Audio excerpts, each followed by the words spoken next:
E commerce industry day by day इतनी तेजी से बूम कर रही है कि इस बिजनेस से कई सारे अलग मॉडल्स भी निकल करके आए हैं, जैसे कि ड्रॉप शिपिंग हो गया, प्रिंट ऑन डिमांड बिजनेस हो गया या फिर सोशल कॉमर्स हो गया। आज मैं बात करूंगी प्रिंट ऑन डिमांड बिजनेस की। अगर आप भी print on demand business start करना चाहते हैं तो आज की वीडियो आपके लिए है।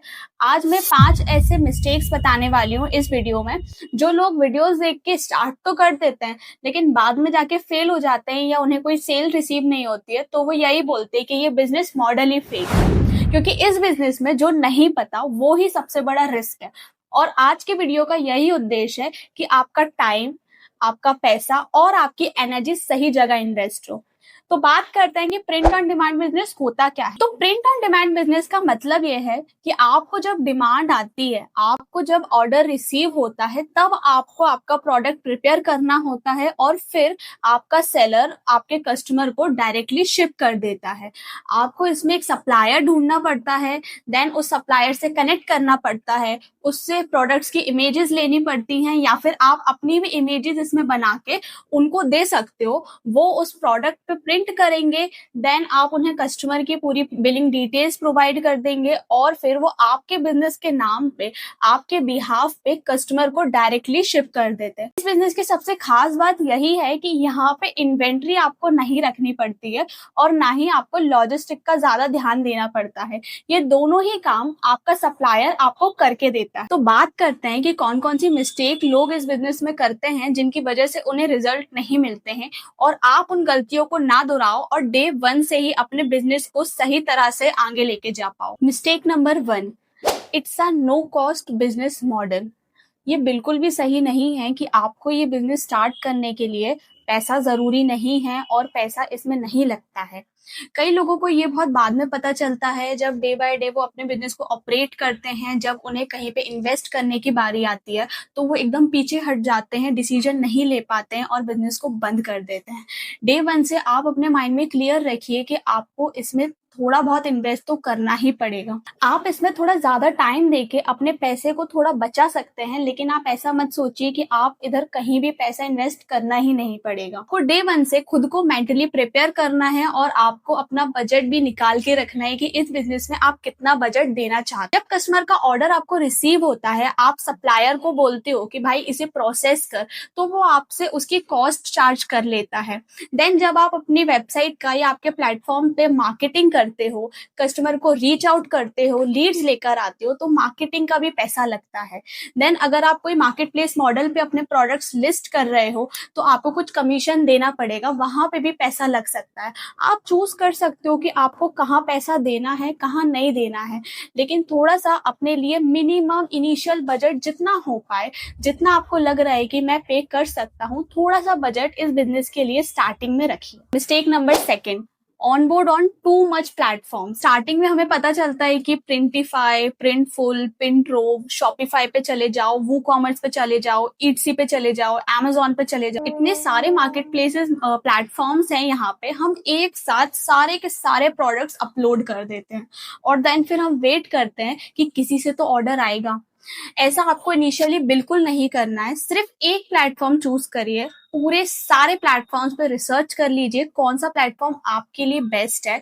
आप उस एक प्लेटफॉर्म को चूज करके उसी पे ऑनबोर्ड करिए, उसी पे उसकी स्ट्रैटेजी समझिए, उसकी पॉलिसीज समझिए, देन सिर्फ एक प्लेटफॉर्म का इस्तेमाल करके इनिशियली आप ऑनबोर्ड हुई। Mistake number 3, need selection. हम सोचते हैं कि हम क्या प्रोडक्ट डिसाइड करें, हम कौन सा प्रोडक्ट अपलोड करें, कौन से प्रोडक्ट की डिमांड है, और भी कई सारी चीजें हमारे दिमाग में चल रही होती है।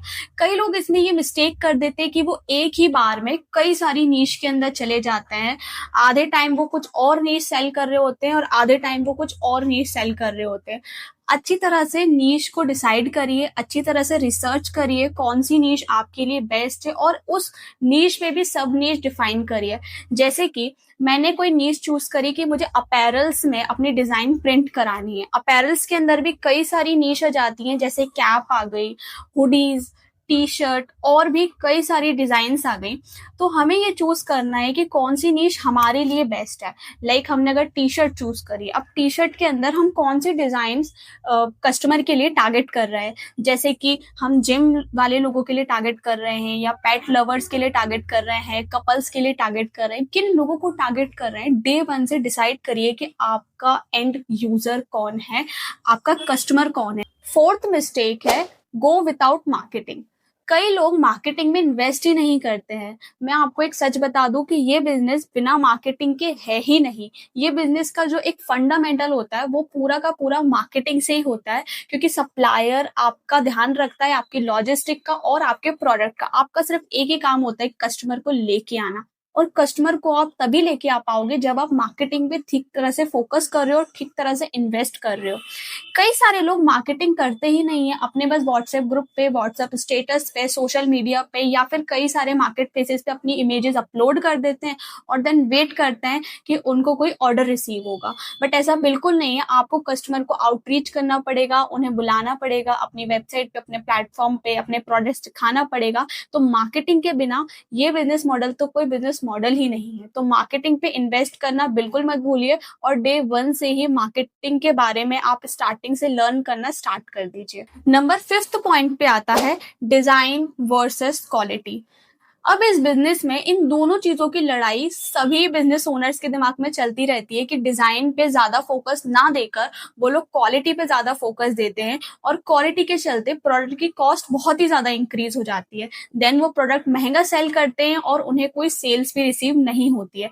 तो मेक श्योर करिए कि इस बिजनेस में आपका जो प्रोडक्ट है वो आपके डिजाइन है, ना कि प्रोडक्ट की क्वालिटी। क्वालिटी आप कस्टमर को डिसेंट दीजिए, वैल्यू फॉर मनी दीजिए, कस्टमर आपसे बार बार आएगा और बार बार खरीदेगा।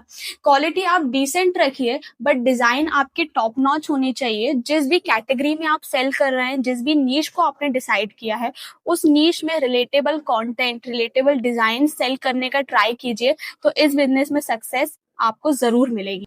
ये थी कुछ 5 गलतियां जो लोग इस बिजनेस में करते हैं और जिसकी वजह से उन्हें इस बिजनेस में कुछ भी अच्छा रिस्पॉन्स नहीं मिलता है। इस गलतियों से आप सीख के मेक श्योर कीजिए कि डे वन से आप अपना बिजनेस सही तरह से ऑपरेट कर पाए। वीडियो पसंद आई हो तो वीडियो को लाइक कर दीजिएगा और चैनल को सब्सक्राइब कर दीजिएगा। और अगर आपको लगता है कि इस वीडियो में मैंने कुछ टॉपिक कवर नहीं किया है जिसके बारे में आपको ज्यादा जानकारी चाहिए थी, या और भी अगर आपको कुछ डाउट है, तो कमेंट सेक्शन में मुझे लिख के जरूर बताना। मैं मेक श्योर करूंगी कि उस टॉपिक पे भी वीडियो जल्द से जल्द बनाऊं। So thank you for watching the video. Bye bye.